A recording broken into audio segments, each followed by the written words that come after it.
Welcome to the wrap-up of the Tasman Rugby League Club season. The grand final was held on Saturday on a beautiful sunny day at Champion Green, which was a stark contrast to last week's semi-zero final which saw Victory Phoenix take the final spot to face Wairau Taniwha.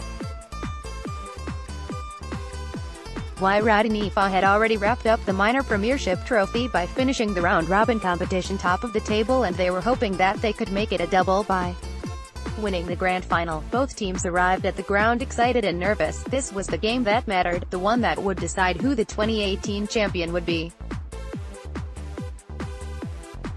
In a tense opening to the game, Victory opened the scoring with a try to left-winger Hamish Matthews after a cross-field kick was regathered by Taniwha, who managed to offload to Matthews to score. Victory extended the lead in the 15th minute with a try to Caleb Taufari after the Taniwha were penalised for being offside.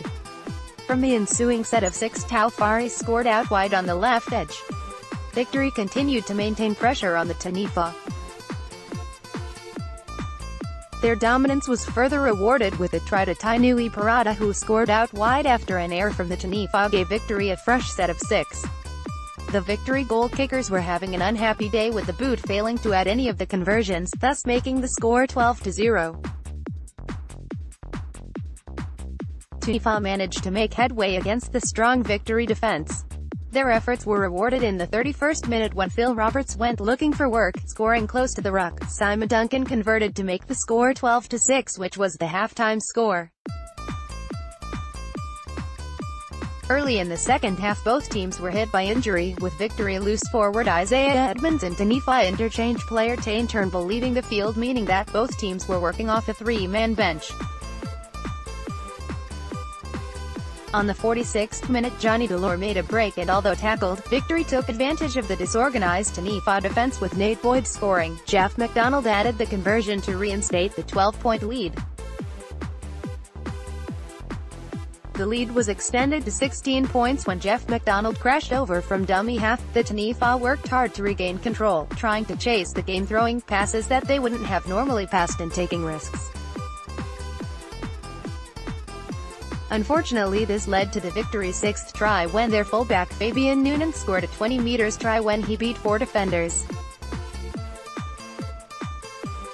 As in previous games, the Taniwha never gave up, and a break by Jason Garlick led to a try to Ryan Craig right on the stroke of full-time to make the final score 26-12 to Victory, and a new name will be engraved on the TRL Cup. It was a team effort from Victory, with no individual player standing out. In the last 2 weeks, Victory have been playing controlled football, which was fantastic to see. Full credit to the coaching team on bringing it all together in both the semi-final and grand final. The win would be made more rewarding for the 7 players who transferred from Wanderers Wolves after they were unable to field a team this season, including Ricky Swain, who played in his 7th Tasman Grand Final for his 2nd victory, and Jason Kizia, Nate Boyd, and Fabian Noonan, who all took to the field in the grand final this year for Victory. Wairau Taniwha also deserve praise for a fantastic season, which included the most travel of any of our teams. This year has seen them recruit a new group of young players who have helped boost their numbers, and we look forward to seeing them back in 2019.